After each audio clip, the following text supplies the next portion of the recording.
Bien, hermanos, buenas noches. Que Dios bendiga a cada uno de ustedes. No sé si después de esta semana me van a volver a invitar, pero la idea es de que podamos aprender y aprovechar este tiempo. Así que independientemente si me vuelven a invitar, voy a seguir predicando la Biblia. ¿Y cuántos creen que la Biblia conviene a nuestras vidas? ¿Cuántos recuerdan las 5 cosas que hemos visto? 5 puntos interesantes, importantes, que forman parte del carácter del siervo de Dios. Hemos establecido que como iglesia todos somos llamados a vivir conforme a estos principios. Pero luego aquellos que tenemos el anhelo de servir al Señor, si alguno anhela obispado, obispo es uno de los nombres que se le da al pastor. Pastor, obispo o anciano. Cada uno de ellos tiene una razón de ser. Como pastor es para apacentar la grey. Como obispo es para administrar la congregación, la grey. ¿Y cuál es el otro que les dije? Anciano. Que aun cuando tenga 40 años, 30 años, un pastor pueda tener la madurez. En otras palabras, pueda ser una persona consejera, consejero a otros, que pueda saber entender las circunstancias por las cuales la congregación atraviesa. Y sin duda, por eso Dios va a permitir que aquellos que queremos servir al Señor, Dios forme el carácter de siervo que Él quiere desarrollar en nuestras vidas. Ahora, ¿cuántos quieren o queremos como iglesia que Dios nos lleve mucho más lejos? Amén. No, hermano. Amén. Lo siento, hermano. No quieren ir más lejos. ¿Cuántos creen que Dios nos puede llevar más lejos? Amén. Les aseguro que la iglesia de Jerusalén, ¿cuántos recuerdan cuánto era la membresía de la iglesia de Jerusalén? La Biblia nos lo dice. Aproximadamente cuántos eran en un principio. En un principio, antes de la predicación de Pedro, para ser más exactos.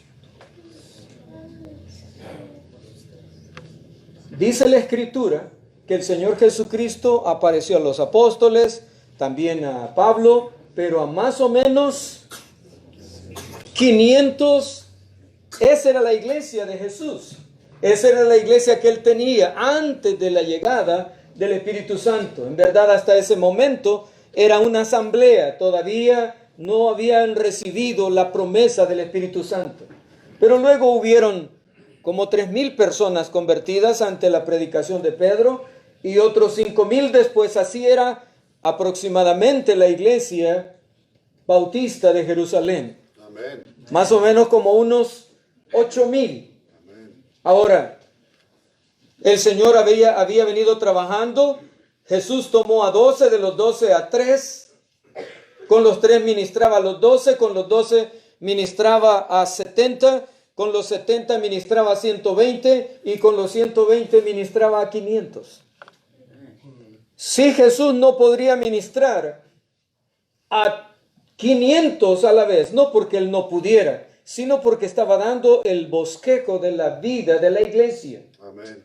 Entonces, pero para eso se requiere la formación de carácter. Los mismos apóstoles, ellos tuvieron que desarrollar estos mismos principios. El Señor les enseñó que Él, aun siendo Dios, no había venido para ser servido, sino ¿para qué? Para servir.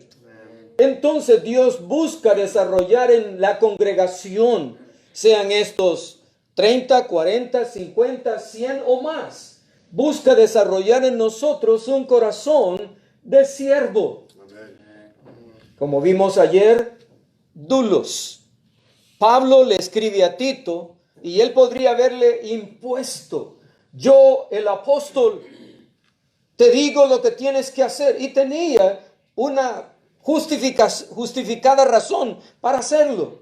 Como hombre, un hombre preparado a los pies de Gamaliel, habla como si hoy hubiera salido egresado de una de las mejores universidades en el mundo.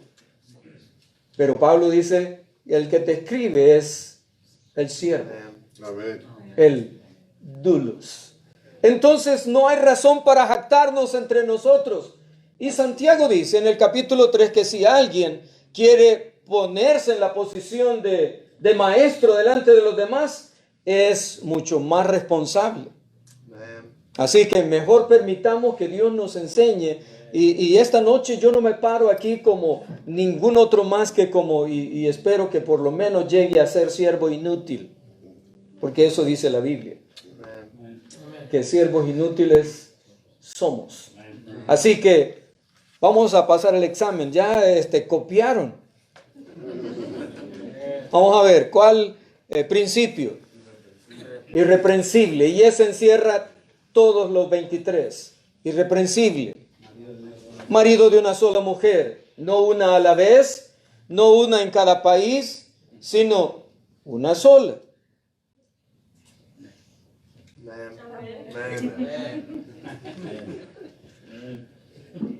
Número 3. Que gobierne bien su casa. No que le tengan miedo, que lo respeten. Miedo es otra cosa. Yo he conocido hogares donde apaguen la televisión, ahí viene su papá. Claro, yo sé que esto no pasa aquí entre nosotros. Ahora, conviene tener la disciplina, si va a haber tiempo para estudiar, entonces hay que estudiar, etcétera, etcétera. Y no tengo que repetir todo lo demás que ya vimos, pero solo el número 4. No avaro. Y número 5, no soberbio. Y yo creo que casi todos luchamos con una o con lo menos 20 de las 23 cualidades que aquí hablan de la formación del carácter de siervo que Dios quiere en nuestras vidas. Así que vamos a ver la siguiente. Nos quedamos en no soberbio. Y según Tito, capítulo 1, versículo 7. Un día me dijo un niño en la iglesia, otra vez Tito. Ya teníamos más de 4 o 5 meses, pero luego cuando los mandamos a la escuela dominical y cuando regresaron, dicen, no, yo quiero seguir estudiando Tito. Hermanos, la Biblia dice en Tito capítulo 1, versículo 7. ¿Alguien podría leer el versículo 7? ¿Lo tienes? Porque es necesario que el obispo sea irreprensible, como administrador de Dios, no soberbio, no iracundo, no dado al vino, no pendenciero, no codicioso de ganancias deshonestas. Entonces dice, no iracundo. Nos quedamos en no soberbio. ¿Así estamos? Amén. Entonces, no iracundo. ¿Qué quiere decir la persona que es iracunda? Tiene que ver con alguien que es enfadado, irritable, irascible, colérico, furioso, rabioso. Persona que muestra ira o propenso a la ira. La persona que es iracunda, cualquier cosa lo pone irritado. Un siervo de Dios, alguien que es llamado al ministerio, al pastorado o a cualquier área del ministerio, lo ideal es que todos nosotros podamos aprender que debemos ser hombres y mujeres no iracundos. Pero piense en usted, ¿cuál es su primera reacción? Sabe que muchas veces aún dentro de la iglesia, cuando el pastor o el misionero, el hombre de Dios, es irascible, en otras palabras, se enoja con facilidad. No todas las cosas se van a hacer bien. Yo no puedo tocar más que alguna cosa poca en la música, pero el oído sí me dice mucho cuando alguien está en otra dirección, con el canto, con la música, con el teclado, con la guitarra, con el violín, lo que sea. Pero sabe que muchas veces podemos subir al púlpito precisamente por no tener control sobre nuestro enojo y hacer perder todo el servicio de culto? O cuando termina el culto, inmediatamente vamos y hablamos con alguien que no hizo como debió. Probablemente su trabajo venía pensando en otras cosas. Déjeme decirle esto. Dios quiere desarrollar estas cualidades de carácter en nuestras vidas. Usted será un mejor esposo. Usted será un mejor miembro dentro de la iglesia. Usted será de bendición para otros.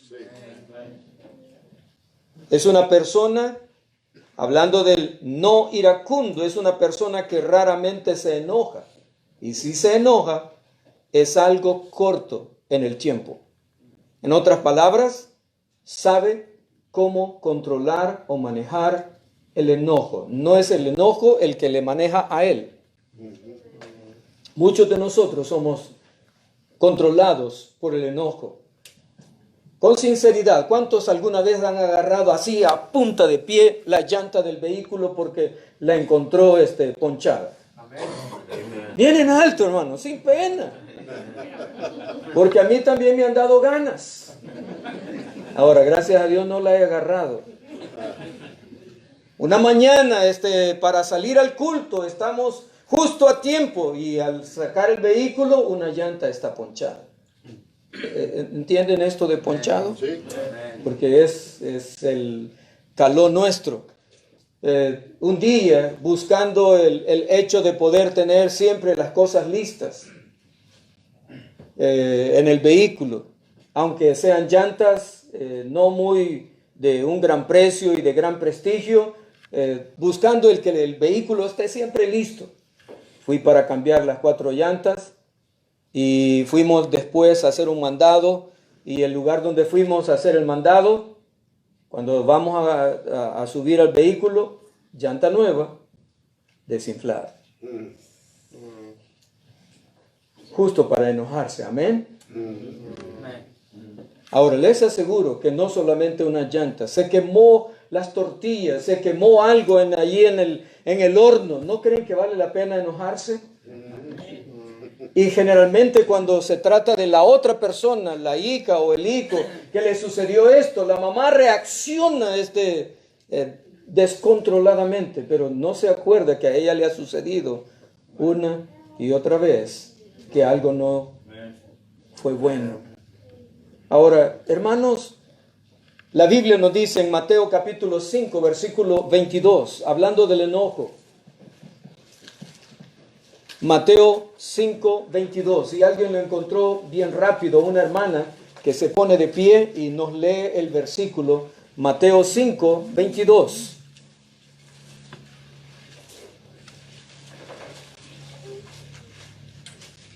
Un hermano. 5:22 de Mateo. Pero yo os digo que cualquiera que se enoje contra su hermano será culpable de juicio, y cualquiera que diga necio a su hermano será culpable ante el concilio, y cualquiera que le diga fatuo será expuesto al infierno de fuego. Ahora, aquí está hablando del enojo que no es justificado. En griego es enojo sin causa. Y el Señor dice cuán serio es el hecho de enojarse, sin justificación. Ahora quiero que vean otro pasaje más, capítulo 3 de Marcos. Marcos capítulo 3 en su Biblia. Y sí es importante y quiero que lo veamos todos, porque se trata del mismo Señor Jesucristo. Marcos capítulo 3, versículo 5 dice: entonces mirándolos alrededor, con enojo, entristecido por la dureza de sus corazones, dijo al hombre: extiende tu mano. Y él la extendió, y la mano le fue restaurada sana. Y salidos los fariseos, tomaron consejo con los herodianos contra él para destruirle. Ahora quiero que vean la escena donde el Señor se enojó. En el pasaje anterior mencionaba que Dios está interesado que nosotros no nos enojemos por algo que no vale la pena, injustificado. Ahora el Señor no pecó, de plano no pecó, pero se enojó.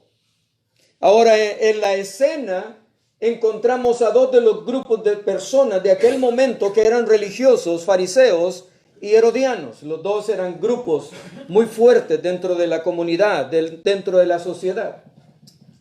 Dice que Jesús llegó a una sinagoga, según el texto, versículo 3, capítulo 3, versículo 1, dice: otra vez Jesús entró en la sinagoga y había allí un hombre que tenía seca una mano. Y le acechaban para ver si en el día de reposo le sanaría a fin de poder acusarle. Ahora, si ustedes observan, la escena es que los herodianos y fariseos, ellos en sí, aunque eran dos grupos que estaban dentro del poder político y religioso, los herodianos políticos y los fariseos religiosos, aun cuando estaban en disputa entre ellos, no estaban de acuerdo en una cantidad de cosas. Pero Jesús es el blanco y entonces sí están de acuerdo. Ahora, la Biblia dice que ellos le estaban acechando. En otras palabras, estaban viendo en qué momento él cometía una falta. En este caso, si el Señor sanaba a este hombre de la mano seca en día de reposo. Ahora déjeme decirle esto. ¿Sabe por qué se enojó el Señor? Dos cosas: se enojó y se entristeció. Vean lo que dice el pasaje. Versículo 3 dice: entonces dijo al hombre que tenía la mano seca: levántate y ponte en medio. Y le dijo: ¿es lícito en los días de reposo hacer bien o hacer mal? ¿Salvar la vida o quitarla? Pero ellos callaban, porque ellos lo que estaban buscando era la oportunidad para acusarle. Entonces, mirándolos alrededor, con enojo, entristecido, dice allí, por la dureza del corazón de ellos. Ahora, era justificado el enojo por la dureza del corazón de ellos. Ahora, lo que quiero que noten es que en algunos momentos va a haber un enojo que es justificado. Probablemente algo no está siendo controlado, no está siendo como se debe. El pasaje dice aquí que ellos lo que querían era encontrar una falta en la persona del Señor Jesucristo. Así que Cristo no pecó. Capítulo 4, versículo 26 del libro de Efesios. Efesios, capítulo 4, versículo 26.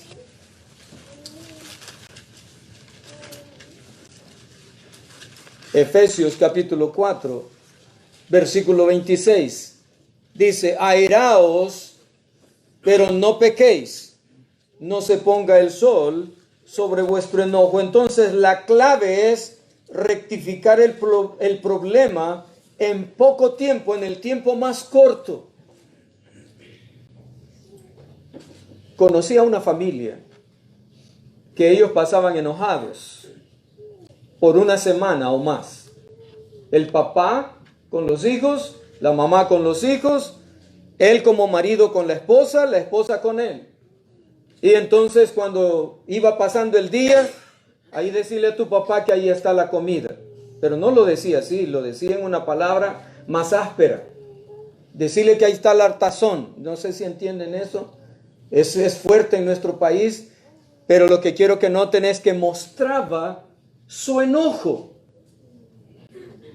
Y el papá, díganle a su mamá, pero no le decía a su mamá, le decía otro calificativo. Hermanos, ¿sabe que esto muchas veces ocurre en nuestra familia? ¿Ocurre en el ministerio?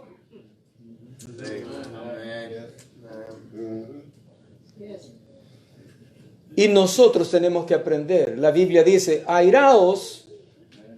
Eso quiere decir que en algún momento puede ser que nos enojemos y tenemos justa razón, es justificado. Pero el enojo no nos controla a tal punto que podamos decir palabras que hieren a otro. palabras que echan a perder la relación. Airaos, pero no pequéis. Y luego dice, no se ponga el sol sobre vuestro enojo. En otras palabras, no le vamos a dar rienda suelta, no le vamos a dar largas al asunto que nos llevó hasta enojarnos. Yo les aseguro que el director del coro sabe que algunos se fueron por otro lado.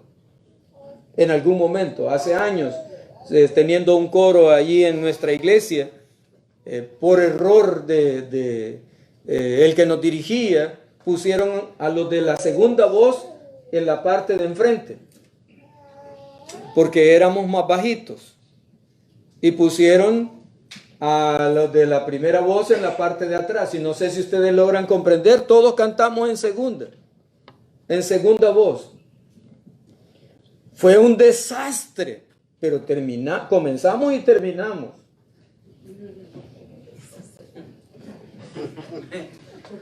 Ahora, después perdió el control. No, nos reíamos. ¡Qué error! Cometimos una falla. Hermanos, en realidad no habría ninguna razón para que nosotros podamos estar enojados o llenos de ira. Sabe que muchos en el ministerio retan a otro, retan a los miembros. Y no sé si ustedes entienden esto, entonces salgamos a la calle y discutamos este asunto. La Biblia dice, airaos, pero no pequéis. Quiero que vean un pasaje más. En el libro de Efesios siempre, capítulo 4, versículo 26 y 27. ¿Cómo dice? Ni deis lugar al diablo. Una vez más, airaos, pero no pequéis, y no se ponga el sol sobre vuestro enojo. Y luego dice, ni deis lugar al diablo. Debemos resolver el asunto. La Biblia nos enseña los pasos a seguir. En otras palabras, si yo me siento ofendido, voy directo donde quien me siento ofendido. Y si yo ofendí, entonces voy directo donde la persona a quien ofendí. Durante estos años he tenido que pedir perdón muchas veces. Un día yo no sabía que uno de los diáconos estaba inquieto, estaba molesto conmigo, pero otro hermano me hizo saber, el hermano fulano, él se encuentra un tanto molesto con usted. Eran como las 9 de la noche. Yo no me fui a la casa, me fui a la casa de él, porque yo no sabía. Y fui a decirle, hermano, no sé en qué le he ofendido, pero si le he ofendido, perdóneme. Ahora, una vez me di cuenta, entonces no le voy a dar lugar a quién. El enemigo está buscando, acechando por dónde va a estorbar nuestra vida personal, nuestra vida familiar, nuestra vida como iglesia, como familia en el Señor. Hay algo que va a estorbar nuestras vidas constantemente y el enemigo lo sabe, es nuestro egoísmo, es nuestro orgullo, es nuestra inseguridad y la arrogancia. La victoria viene por reconocer quiénes somos. ¿Alguien recuerda quiénes somos? ¿Quiénes somos? Pecadores perdonados solo por su gracia. Hermanos, todos fallamos en un punto, tarde o temprano, pero somos orgullosos muchas veces para poder reconocerlo, para poder pedir perdón. También muchas veces nuestra inseguridad. La victoria está porque nosotros podamos reconocer que la seguridad no está en nosotros, sino en Cristo. La Biblia dice que en Él somos más que vencedores. Pero mis amados hermanos, conviene que nosotros podamos reconocer que Dios quiere que no seamos iracundos. Un pasaje más que quiero llevarles, Proverbios capítulo 14, versículo 29. Proverbios en el Antiguo Testamento, capítulo 14, versículo 29. El enojo debemos tratarlo bíblicamente, donde quiera que nosotros estemos. 14:29 dice, el que tarda en airarse es grande en entendimiento. El que tarda en airarse. Todos los días vamos a ser provocados para enojarnos. ¿Alguna vez le han dicho, tú eres grande? Alguien que sabe controlar el enojo. La Biblia dice, el que tarda en airarse es grande de entendimiento, mas el que es impaciente de espíritu enaltece la necedad. Usted no tiene que decir soy necio ni llevar un rótulo que diga que es necio. Nuestro andar, nuestro hablar define si somos necios. Otro pasaje más que quiero que veamos, hablando de tratar el enojo de la manera bíblica, capítulo 15. Ahí cerquita, versículo 18.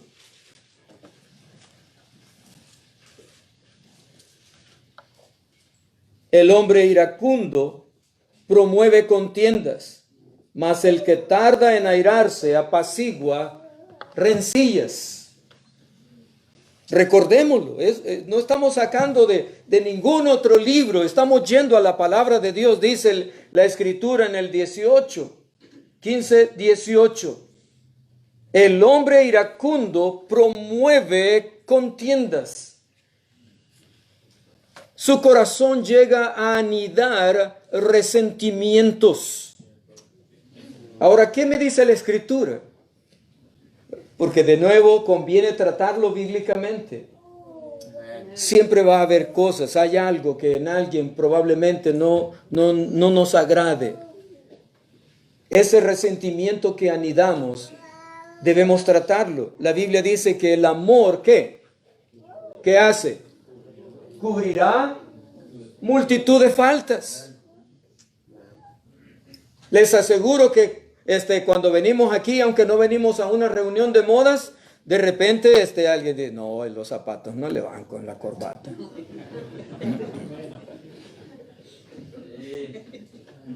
Si lo hubiera dicho de otra manera, es que sí tuvo el pasaje correcto. Porque increíble eso. Ahora déjeme decirle esto. La Biblia dice que yo debo escudriñarlo todo y retener lo bueno. Cada vez que nos congregamos, venga para sobreedificarse, pero sobre todo para poder traer delante del Señor, porque por eso es culto. ¿A quién? Al Señor. No, es que la música está así, asá. Y tengo que pasar al siguiente, hermano. Pero déjeme decirle esto. El hombre iracundo, dice la Escritura, promueve contiendas. En otras palabras, qué peligroso es anidar en nuestro interior enojo excesivo, que sería ira, iracundo. En nuestras casas, perdone. No le hicieron los chilaquiles como usted quería. No, pero es que a mí las gorditas me gustan, pero así más grandes. Gorditas, ¿se entienden? Yo creo que la mayoría entiende, porque en mi país gorditas es otra cosa. Pero fui allí a México, bonito México, y ya llegamos noche con una tremenda hambre, y nos salieron con una de esas gorditas, pero yo creí que era pupusa, ¿verdad? Y salieron, y era con nopal. Qué difícil, porque yo nunca había comido esa cosa. Y yo creí que era aguacate. Piensen, con gran hambre, 10 de la noche, después de haber viajado como 20 horas. Ahora, hermanos, cada espacio de nuestra vida, disfrútelo, disfrutemos de nuestros hijos. Probablemente su hijo le rayó el vehículo. Mire, su hijo vale más. Iracundo. La ira destruye la vida de uno, pero también la de los demás. Y luego promueve contiendas. El papá se vive quejando de la esposa con los hijos. Cuando tenga algo que resolver con su mujer o mujer con el hombre, busquen otro momento y no permitan, no lo hagan delante de los hijos, porque ellos van a ser afectados. Y resuelvan. En el capítulo 15, versículo 1 dice: la blanda respuesta quita la ira, mas la palabra áspera hace subir el furor. Usted no sabe con qué problema se encontró su marido en la calle, si él trabaja en la calle y usted está en la casa, y si los dos trabajan fuera y luego tienen un segundo trabajo en la casa porque hay que llegar a trabajar. Entonces vale la pena poder respirar profundo, llegar tranquilo y llegar a ese espacio que se llama hogar y hacer del hogar algo preciado. Que sea el lugar donde se refugian y no un infierno. La ira promueve las contiendas aún en nuestras casas, pero también en la iglesia. Yo les preguntaba, ¿queremos ir más lejos en las manos del Señor? Porque para ir más lejos, yo tengo que permitirle al Señor que Él me ayude para hacer y tener un corazón de siervo. Aquí no estamos compitiendo con nadie. Aquí no somos enemigos entre nosotros. Somos una familia, un cuerpo en el Señor, que podemos ser instrumentos en las manos de Él para su gloria. Amén. Número 7. Siempre en Tito 1:7. No dado al vino. ¿Cómo dice el versículo 7? Una vez más, ¿quién lo tiene?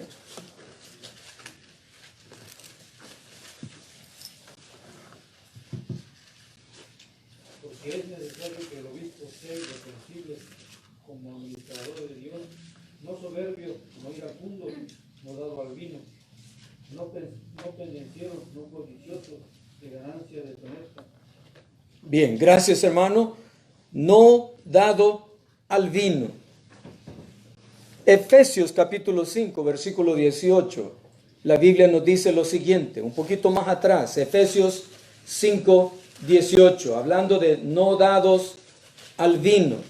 No dado al vino. La Biblia, el Señor en la Escritura, condena la embriaguez. Entonces dice el capítulo 5, versículo 18 de Efesios: no os embriaguéis con vino en el cual hay disolución, antes bien, sed llenos del Espíritu Santo. Ahora no sé cuántos aquí tuvieron problemas de alcoholismo. Yo me crié en un hogar donde mi papá era alcohólico. Él tomaba 2 veces al año, invierno y verano, porque allá solamente tenemos 2 épocas del año. Así que él tomaba 2 veces, invierno y verano. Yo sabía, llegué a conocer a mi papá cuando él estaba tomando. Ahora mi papá llegó a conocer al Señor. Mi papá luchaba con esto del alcoholismo. Y uno es afectado. Los hijos también son alcanzados. Pero cuando se trata de servir al Señor, la Biblia dice que el siervo de Dios debe ser no dado al vino. Ahora, la palabra vino en este caso la vamos a trasladar a todo aquello que puede controlar nuestra vida. Amén. En otras palabras, hoy, drogas de toda la naturaleza, cocaína y toda la cosa. Ahora, todos venimos de un mundo donde vivimos luchando con algo. Yo sufría por el alcoholismo de mi papá, pero ¿saben para dónde iba? Para allá. Así que ya me tomaba mi cerveza antes de conocer al Señor. Ya me tomaba mis cervezas y uno comienza comienza probando. Algunos de ustedes hasta azúcar quizás le echaron al principio porque es amargo. Pero uno así va aprendiendo. Ahora, recuerdo a uno de los hermanos que tenía problemas de alcoholismo. Cuando él se convirtió a Cristo, él dejó de tomar. Pero siempre seguía siendo una tentación. Un día llegó y me dijo: pastor, tengo allí la botella porque su mujer se fue. cuando él se convirtió. Ahora, hermanos, todos nosotros tenemos luchas con cosas, con pecados, con pensamientos. Todos tenemos lucha. Y eso nos hace reconocer que estamos en la misma condición, y solo por la gracia de Dios y porque Él es el que nos lleva de victoria en victoria, nosotros podemos vivir en victoria. Entonces los siervos de Dios, el pastor, los misioneros, todos aquellos que servimos al Señor, la Biblia dice, no dado al vino. La Biblia entonces dice que Dios declara la embriaguez como cualquier y toda cosa que controla. Dice que mejor le permitamos al Espíritu Santo que controle nuestras vidas. Amén. Cuando recibimos a Cristo, recibimos el Espíritu Santo. El Señor nuestro Dios vino a morar en nosotros. Pero no siempre andamos de la misma manera espiritualmente. Ser lleno no es recibir un poquito más y otro poquito más y otro poquito más. No, ser lleno es cuánto de mi vida el Espíritu Santo controla. Cuánto de mi mente y de mi corazón. Entonces, Él me dice que no me embriague, más busque ser lleno, en otras palabras, controlado por el Espíritu Santo, controlado por la palabra de Dios. La norma que Dios nos pide a aquellos que buscamos servir al Señor es una norma sumamente alta. Bueno, quizás habrá algo que no está considerado como pecado. Quiero que busquen 1 Corintios capítulo 10, versículo 23 al 24. Primera a los Corintios capítulo 10, versículo 23 al 24. Allí colocamos otra vez el hecho de no embriagarse, pero probablemente no dice que solo la embriaguez. Cualquier cosa que controla nuestra vida. La Biblia no dice, no fuméis.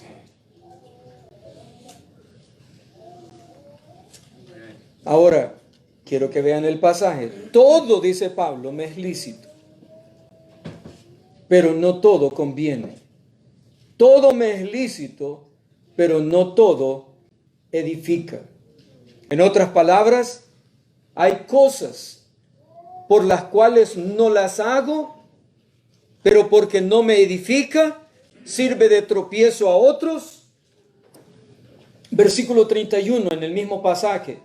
Si pues coméis o bebéis o hacéis otra cosa, hacedlo todo para la gloria de Dios. No seáis tropiezos ni a judíos, ni a gentiles, ni a la iglesia de Dios. Entonces, cualquier cosa que podría ser tropiezo a mi hermano, no lo voy a comer, no lo voy a beber. Hay lugares donde probablemente algún hermano cree que comer cerdo es pecado. Entonces no voy a comer cerdo delante de él. Para mí no es pecado. Pero si para mi hermano le es ocasión de caer, entonces no lo como. En el contexto donde usted se ha enviado, probablemente habrá cosas que para las personas se medirán como pecado. Entonces, usted no las va a hacer porque para ellos, para aquellas personas, es pecado. ¿Por qué? Porque la Biblia dice que no voy a hacer tropiezo ni a judíos, ni a gentiles, ni a la iglesia del Señor. Un pasaje más que quiero que vean. No dado al vino. Y número 8, no pendenciero. Una vez más, ahora quiero que lean 1 de Timoteo, capítulo 3, versículo 5. Y vamos a ver la número 8, la actitud número 8 de carácter que debemos tener en nuestra vida, queriendo ser siervos útiles en la manos del Señor. ¿Alguien lo tiene? Un hermano allá atrás. Sí, hermano, ¿lo tienes el pasaje? Primera de Timoteo 3, versículo 3. Sí. No dado al vino, no codicioso de ganancias deshonestas, sino amable, apacible, no avaro. Bien, entonces está íntimamente relacionada con el enojo, no pendenciero. Ahora yo creo que todos entendemos qué es eso de ser pendenciero. Pleitisto, ¿qué más? ¿Cómo lo podríamos definir? No pendenciero es tener control sobre el enojo, porque cuando controlamos el enojo, entonces no voy a entrar en pleito con nadie. Quiero que busquen Proverbios, capítulo 20, en sus Biblias. Proverbios 20.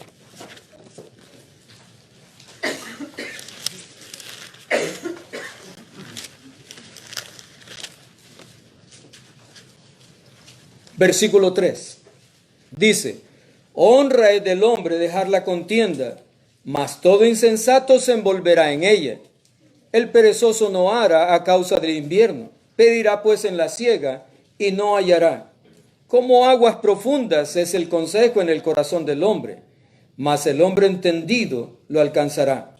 Muchos hombres proclaman cada uno su propia bondad, pero hombre de verdad, ¿quién lo hallará?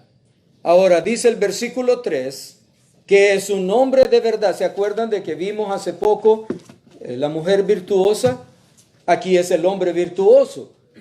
¿Quién es el hombre virtuoso? ¿Quién es el hombre de verdad? Un hombre de verdad. No es uno que tiene la mejor arma y que responde con el arma en la mano. Un hombre de verdad, dice el versículo 3, honra es del hombre dejar la contienda. Contienda es pendencia o pendenciero, pleitisto, que con todo, por todo se enoja y discute y entra en una tremenda, y hasta después se da cuenta que mejor no hubiera discutido. ¿Usted quiere ser un hombre de verdad? Oiga bien. Y cuando usted oye bien, entonces se dará cuenta qué es lo que usted deberá responder. Debe estar dispuesto mejor callar y buscar la forma en cómo ya no seguir discutiendo del mismo asunto. Caín, en el capítulo 4 del libro de Génesis, ustedes lo pueden buscar en la casa. ¿Cómo era Caín? ¿Qué mal le había hecho a su hermanito? ¿Le había hecho algún mal a él? ¿Abel? Solo que los dos ofrecieron ofrenda. Y el Señor dice, la de Abel es grata. La de Caín no es grata. ¿Qué debió haber hecho Caín? ¿Con quién es que realmente debería haberse enojado?